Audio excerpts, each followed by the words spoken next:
ہوئی یہ جو بات سمجھ میں آئی ہو وہ آپ معلوم کر سکتے ہیں. جی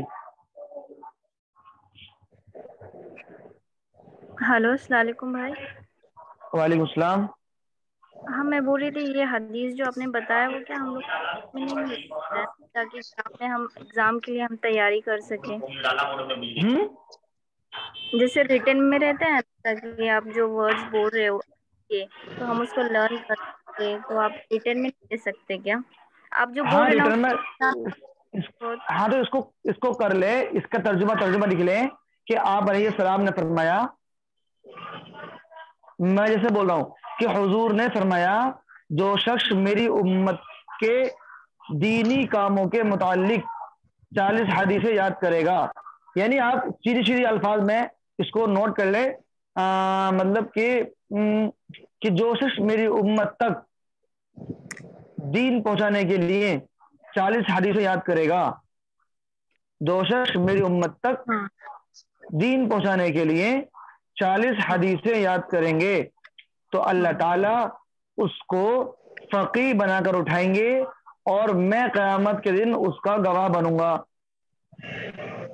یہ الفاظ بہت چھوٹے الفاظ, شارٹ الفاظ, اور اس کو یاد کر لیں, یاد بھی کر سکتے ہیں, اس کو ہم لکھ بھی سکتے ہیں کہ حضور نے فرمایا کہ جو میری امت تک دین پہنچانے کے لیے 40 حدیثیں حفظ یاد کرے گا تو اللہ تعالی اس کو فقیہ بنا کے اٹھائیں گے اور میں قیامت کے دن اس کا گواہ بنوں گا, اس کے حق میں گواہی دینے والا بنوں گا.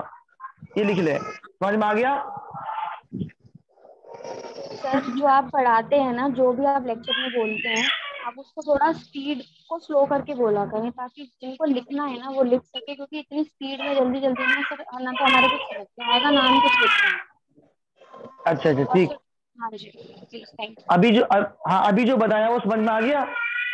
جی ہاں, یعنی حضور نے فرمایا, حضور اکرم صلی اللہ علیہ وسلم نے فرمایا کہ جو میری امت تک دین پہنچانے کے لیے 40 حدیثیں یاد کرے گا اللہ تعالی اس کو فقیہ بنا کر اٹھائیں گے اور میں قیامت کے دن اس کا گواہ بنوں گا, یعنی اس کے حق میں گواہی دوں گا.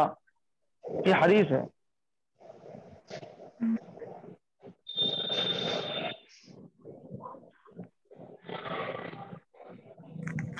ہیلو مفتی صاحب. جی لکھ لیا.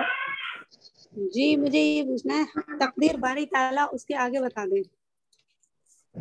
تقدیر باری تعالیٰ, تقدیر جی باری تعالیٰ کا مطلب یہ ہوتا ہے کہ اس دنیا میں جو کچھ بھی ہوتا ہے, ٹھیک ہے, جی اس دنیا میں جو کچھ بھی ہوتا ہے یا آئندہ ہوگا تو وہ سب کچھ اللہ کو پہلے سے ہی معلوم ہے, اچھا اور اللہ تعالیٰ اپنے علم کے موافق ہر چیز کو پیدا فرماتے ہیں.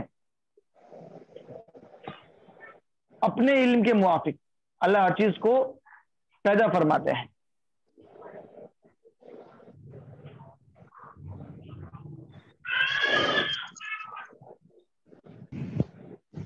اس دنیا میں جو کچھ بھی ہوتا ہے اور جو کچھ بھی ہوگا وہ سب مطلب اس کے آگے ہاں, ہوگا. وہ سب کچھ اللہ کو پہلے سے ہی معلوم ہے, وہ سب اللہ کو پہلے سے ہی معلوم ہوتا ہے.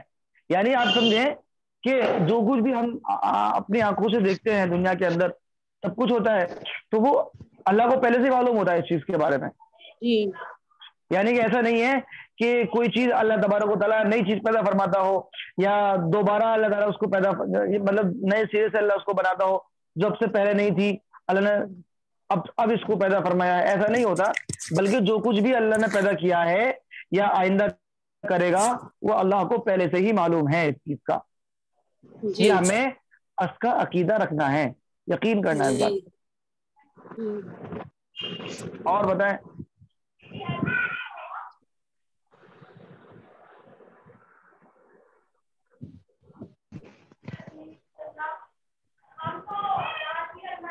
جی مفتی صاحب مجھے ایک بات اور پوچھنی ہے. جی مجھے یہ پوچھنا ہے جیسے کہ حقیقی وہ کیا بولتے ہیں اسے نجاست حقیقیہ کی 2 قسمیں بتائی تھی آپ نے. جی ایک حدث اکبر بتائی تھی اور ایک حدث اصغر بتائی تھی. جی لیکن سب سے پہلی کلاس میں آپ نے یہ بتایا تھا کہ مطلب حقیقیہ کی 2 قسمیں، نجاست حقیقیہ کی 2 قسمیں ہیں، ایک نجاست غلیظہ اور ایک نجاست خفیفہ. تو جی مطلب یہ ایک ہی بات ہے یا الگ الگ ہے؟ نہیں، آپ نے نا غلط لے لیا ہے، کیونکہ ایک حقیقی ہے ایک علمی ہے. دیکھیے سنیں، جی نجاست حقیقیہ کی 2 قسمیں ہیں، ٹھیک ہے، جی نجاست غلیظہ اور نجاست خفیفہ. نجاست غلیظہ یہ وہ نجاست ہوتی ہے جس کی ناپاکی زیادہ سخت ہوتی ہے جی اور اس کی بہت تھوڑی مقدار معاف ہوتی ہے. مثلا مثال کے طور پر شراب، انسان کا پیشاب، پاخانہ، خون، منی، یہ سب جو ہے یہ نجاست حقیقیہ ہیں. جی جی یعنی حقیقیہ کی جو قسمیں 2 ہیں، یعنی نجاست غلیظہ ہے. یہ غلیظہ کا جی مطلب ہوتا ہے جو زیادہ سخت نجاست ہوتی ہے، جی جی جو زیادہ سخت نجاست ہوتی ہے، ٹھیک ہے، یہ ہوتی جی ہے. اور اس کا حکم کیا ہے کہ اس کا حکم یہ ہے کہ اگر یہ کپڑوں پہ لگ جائے، ٹھیک ہے، جی اگر یہ کپڑوں پہ لگ جائے تو اس میں ہم دیکھیں گے کہ کتنی زیادہ لگی ہوئی ہے، ٹھیک جی ہے. اگر ایک ہتھیلی کے برابر، مطلب جو 1 درہم ہوتا ہے، 1 درہم برابر یا اس سے کم ہے تو یہ معاف ہے. اگر 1 درہم سے زیادہ ہے تو پھر معاف نہیں ہے، پھر ہم اس کو دھویں گے، اس کو ہم چھٹائیں گے بھی اور اس کو دھویں گے بھی. اور جی نجاست خفیفہ جو ہوتی ہے، نجاست خفیفہ وہ ہوتی ہے جس کی ناپاکی بہت کم مقدار میں ہو اور اس کی زیادہ مقدار معاف ہو. مثلا حرام پرندوں کی بیٹ اور تمام حلال جانوروں کا پیشاب نجاست خفیفہ ہے. جیسے مثال کے طور پر حرام پرندے ہیں، جیسا کوا کو ہم نہیں کھا سکتے ہیں، جی اور بہت سی جو چیزیں ہیں جو ان کو ہم نہیں کھا سکتے، ان کی بیٹ، حلال جانوروں کا پیشاب وہ نجاست خفیفہ ہے.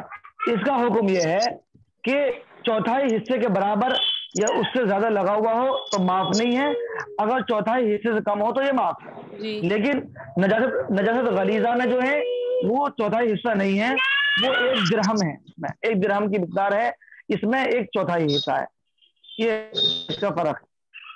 مطلب یہ تو ہے، مطلب حدث اکبر اور غلیظہ میں فرق پوچھ رہی ہوں میں، حدث اکبر اور اور غلیظہ میں نجاست مطلب فرق ہوں، غلیظہ غلیظہ میں یہ فرق، ہاں یہ پوچھ رہی ہوں. دیکھیے اس میں فرق تو خیر نہیں ہے، لیکن اس کو پاک کرنے کا طریقہ تھوڑا سا ہاں یہی الگ ہے مجھے ہلکا سا. لگا، بس یہی پوچھنا چاہ رہی تھی کہ ہاں مطلب صرف پاک کرنے کا ہی طریقہ، مطلب چیز تو وہی ہے نا. ہاں چیز وہی ہے. ہاں اب مطلب حدث پاک اکبر، کرنے کا ہاں ہاں ہاں حدث اکبر، تو حدث اکبر اور کو یہی مطلب حدث اصغر میں بھی جی ہے، جی خفیف میں ویسے ہاں ہی ہاں اس میں ہاں ہے، ہاں بس تھوڑا سا فرق جی ہے، جی جی یہی بس میں پوچھنا جی چاہ رہی تھی. ہاں نجاست کو کہتے ہیں، اور یہ بے وضو ہو جانے سے لائق ہو جاتی ہے. مثلا سو گئے ہم، نیند آ گئی تو وضو ٹوٹ گیا، یا یہ کہ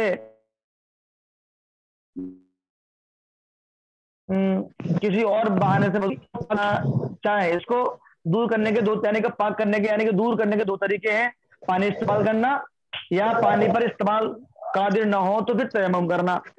اور اسی طرح حدث اکبر یہ بڑی ناپاکی ہوتی ہے اور یہ 3 طریقوں سے لائق ہوتی ہے: جنابت سے، حیض سے اور نفاس سے. اس کا مطلب یہ ہے.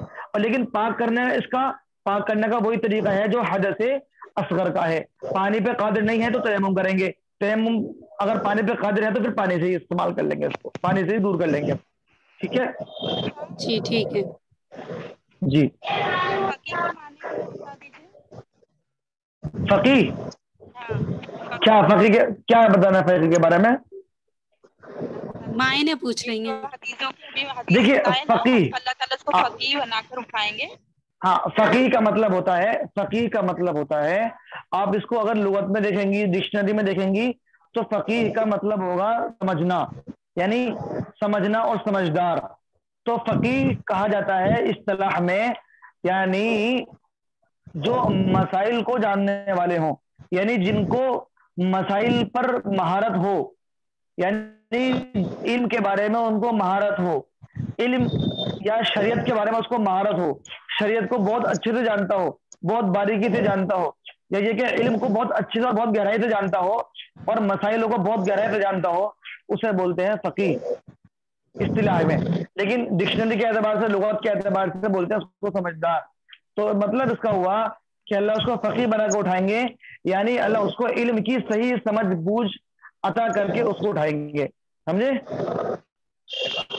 فقیہ کے معنی یہ اتنا یاد کر لیتے ہیں ہاں کہ شریعت کو بہت باریکی سے ہاں, جانتا ہو. شریعت کو بہت گہرائی سے جاننے والا. ٹھیک ہے,